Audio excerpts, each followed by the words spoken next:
Arabian सी में cyclone नहीं बनेगा, ये तकरीबन तय है।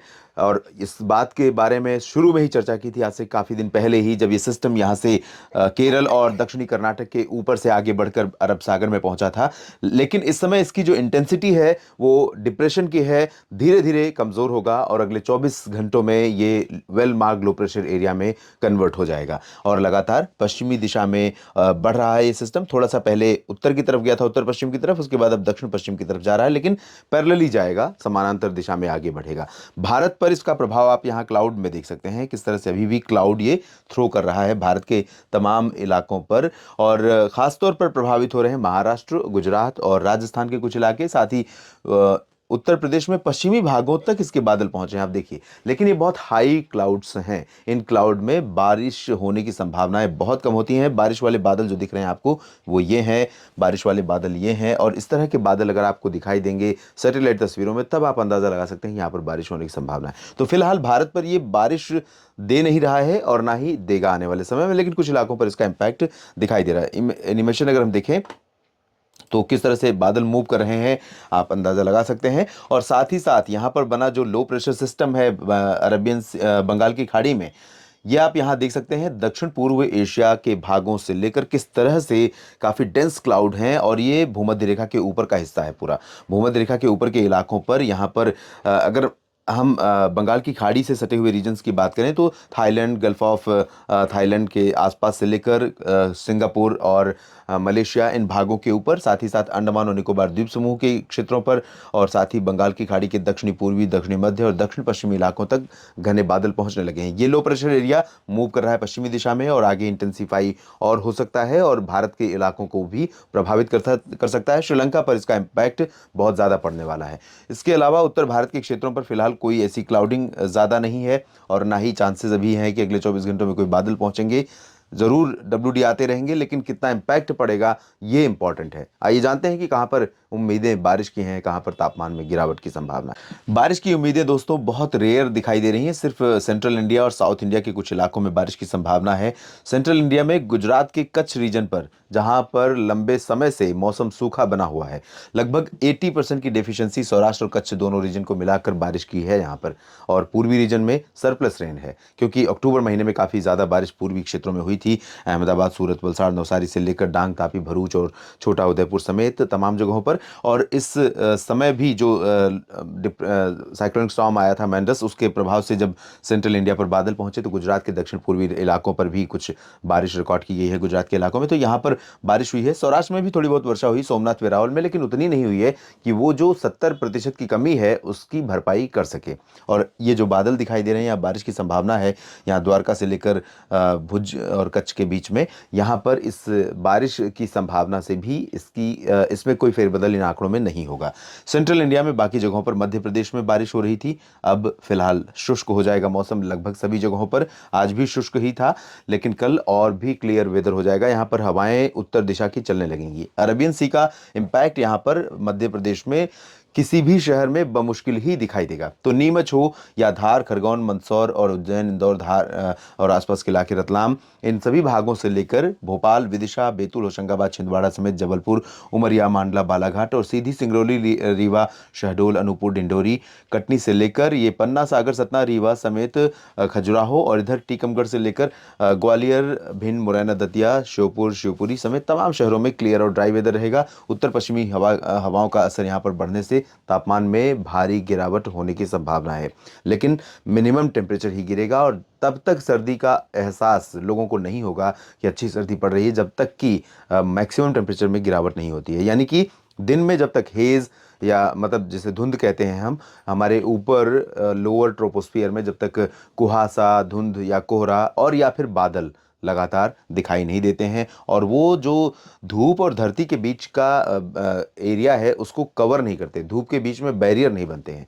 जब जब धूप का असर यहाँ पर कम होगा किसी भी रीजन में, तब वहाँ पर मैक्सिमम टेम्परेचर में गिरावट होगी। और तब जो रात में तापमान गिरा था, जो रात की सर्दी थी, वो सुबह थोड़ा सा डीले करेगी, स्टे रहेगा, उस तरह का कंडीशंस बनी रहेंगी। तो ऐसे में फील होना शुरू होगा कि हाँ, वास्तव में मौसम ठंडा हो गया है। और दिसंबर पहला पखवाड़ा बीत गया है, दूसरा पखवाड़ा शुरू हो गया है और दूसरे पखवाड़े तक कई शहरों में, कई राज्यों में बहुत ज़्यादा कोहरा छाने लगता है, ग्राउंड फ्रोस्ट यानी पाला पड़ने लगता है और शीतलहर की चपेट में तमाम इलाके आ जाते हैं उत्तर और मध्य भारत के। लेकिन इस बार ऐसा नहीं है, हालांकि राजस्थान उसमें से एक्सेप्शन है। उत्तरी इलाकों की बात हम बाद में करेंगे भी, जहाँ पर टेम्परेचर में गिरावट हुई है बड़ी।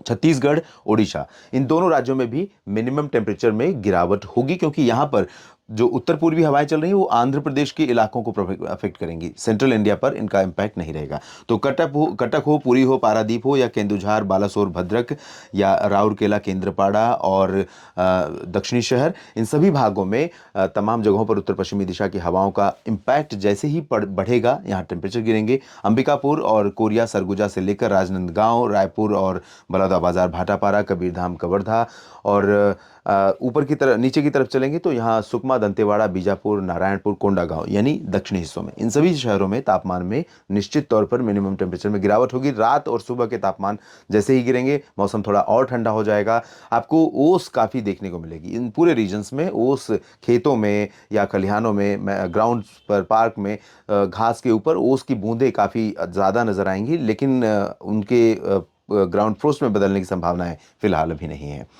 महाराष्ट्र में नागपुर, चंद्रपुर, गढ़चिरौली और अकोला, वर्धा, यवतमाल समेत नांदेड़, परभणी, बीड़, जालना और संभाजीनगर समेत सभी शहरों में यहाँ पर क्लियर और ड्राई वेदर रहेगा इन दोनों रीजन में। और यहाँ उत्तरी मध्य महाराष्ट्र या उत्तरी कोंकण गोवा के ऊपर जो आज तक बादल दिखाई दे रहे थे और कल तक बारिश हुई थी, कल यहाँ पर यानी 17 दिसंबर को यहाँ पर क्लियर हो जाएगा पूरा दोनों रीजन में और इन भागों में भी टेम्परेचर में गिरावट होगी। तो मुंबई में जो मौसम सुबह का थोड़ा सा गर्म था, नासिक, पुणे, नंदुरबार, धुले, जलगांव में भी यही हाल था, पुणे के साथ नीचे सांगली, सतारा, कोल्हापुर, सिंधुदुर्ग, रत्नागिरी, इन सभी भागों में। तो यहाँ इन सभी शहरों पर उत्तरी दिशा की हवाओं का इम्पैक्ट बढ़ने वाला है, तो यहाँ पर टेम्परेचर में गिरावट होगी। इधर उत्तरी आंध्र प्रदेश के तटीय इलाकों में कहीं कहीं पर हल्की वर्षा की संभावनाएं हैं। वजह यही बंगाल की खाड़ी की हवाएं हैं जो आर्द्रता लेकर आ रही हैं। साथ ही साथ ये जो सिस्टम है, लो प्रेशर एरिया, ये आगे मूव कर रहा है, तो यहाँ पर कोस्टल तमिलनाडु के तमाम इलाकों पर ये सिस्टम नहीं दिखा रहा है बारिश, लेकिन अनुमान यह है कि बादल कल यहाँ पर बढ़ जाएंगे। हवाएं तेज हो चुकी हैं, पूर्वी आर्द्र हवाएं काफ़ी ज़्यादा चल रही हैं और जिस हाइट पर चल रही हैं वहाँ पर कंडेंसेशन यानी बादल बनने की संभावनाएं काफ़ी ज़्यादा हैं। और इन हवाओं में चूंकि नमी है यानी मॉइस्चर है, पानी लेकर पहुंच रही है, तो जाहिर है कि जब पानी पहुंच रहा है और जिस लेवल पर चल रही है जहां कंडेंसेशन हो सकता है, तो बादल यहां बनेंगे ही। और मदुरई, चेन्नई से लेकर पुदुचेरी समेत तमाम शहरों में यहाँ पर तटीय इलाकों में कुछ वर्षा शुरू हो सकती है, हालांकि बहुत अच्छी बारिश अभी यहाँ पर नहीं शुरू होगी। इंटीरियर पोर्शन में क्लियर और ड्राई वेदर रहेगा, सेलम, मदुरई, तिरुचिरापल्ली और कोयम्बटूर समेत वेल्लोर में भी, और केरल में भी शुष्क मौसम रहेगा। कर्नाटक और आंध्र प्रदेश के रायलसीमा में भी शुष्क मौसम की संभावना है। कर्नाटक में सभी शहरों में, चाहे वो उत्तरी हो या दक्षिणी,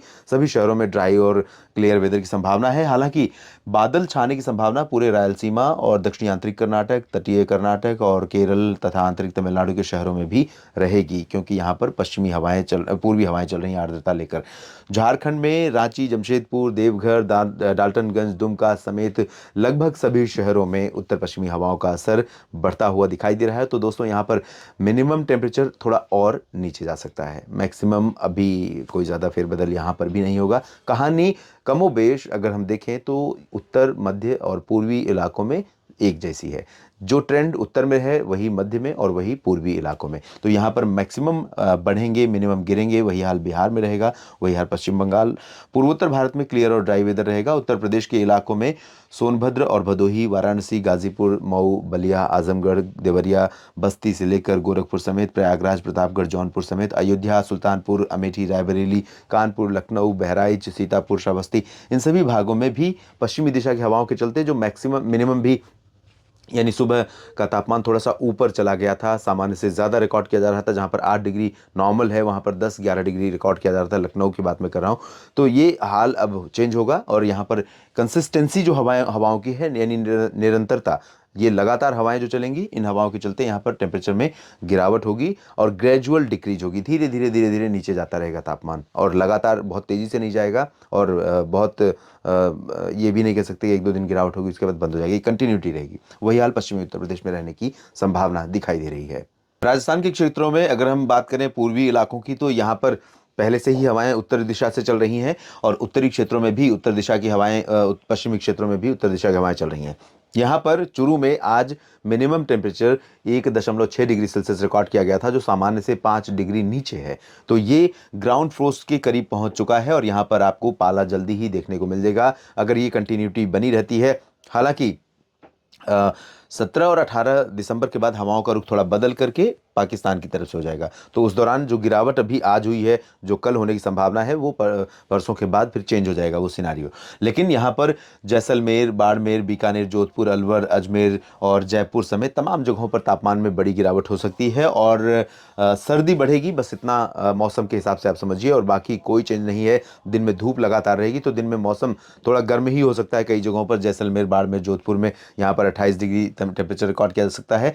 और अमृतसर, जालंधर, पठानकोट, फजिल्का, फरीदकोट, श्री मुक्तसर साहिब से लेकर बरनाला, मोगा, पटियाला, लुधियाना और साहिबजादा, अजीत सिंह नगर, शहीद भगत सिंह नगर समेत पंजाब के सभी शहरों में उत्तरी दिशा की हवाओं के चलते जहां पर टेम्परेचर एवं नॉर्मल थे मिनिमम, वो गिरेंगे और टेम्परेचर गिरने से ठंडी बढ़ेगी। कोल्ड वेव कंडीशंस उत्तरी राजस्थान, एडजॉइनिंग हरियाणा और पंजाब के कुछ इलाकों में शुरू हो सकती है, जहां पर 4 डिग्री के करीब तापमान पहुंच जाएगा या नॉर्मल जितना होना चाहिए उससे 4 डिग्री नीचे रहेगा। तो ये दोनों कंडीशन में कोई भी कंडीशन होगी तो कोल्ड वेव कंडीशन बन सकती है, और ये कंडीशन यहाँ पर तीनों राज्यों में कहीं कहीं पर संभावित है। दिल्ली में भी वही हाल रहेगा, लेकिन अभी कोल्ड वेव दिल्ली में फिलहाल नहीं पड़ेगी और कोल्ड वेव का इम्पैक्ट नहीं रहेगा। उत्तराखंड से लेकर हिमाचल प्रदेश और जम्मू कश्मीर, ये 3 पर्वतीय क्षेत्र, पर्वतीय राज्य हिमाचल प्रदेश और उत्तराखंड और केंद्र शासित प्रदेश जम्मू कश्मीर लद्दाख, इन सभी भागों में भी बारिश की उम्मीद नहीं है। WD नदारद हैं और इसके चलते यहाँ पर बिल्कुल भी संभावना नहीं है। उत्तरी क्षेत्रों में कहीं कहीं पर बादल बन सकते हैं। गिलगित बाल्तिस्तान, मुजफ्फराबाद और लद्दाख के बीच में कहीं कहीं पर हल्की बूंदाबांदी या हल्का स्नोफॉल की संभावना बन सकती है हायर रीचेस पर। तो ये स्थिति रहेगी अगले 24 घंटों में देश भर में, और बाकी क्या कुछ बदलाव होंगे इस पर मेरी नज़र रहेगी, और क्या इन्फॉर्मेशन आपको चाहिए वेदर के हिसाब से मेरी कोशिश रहेगी आप तक पहुंचाने की। धन्यवाद।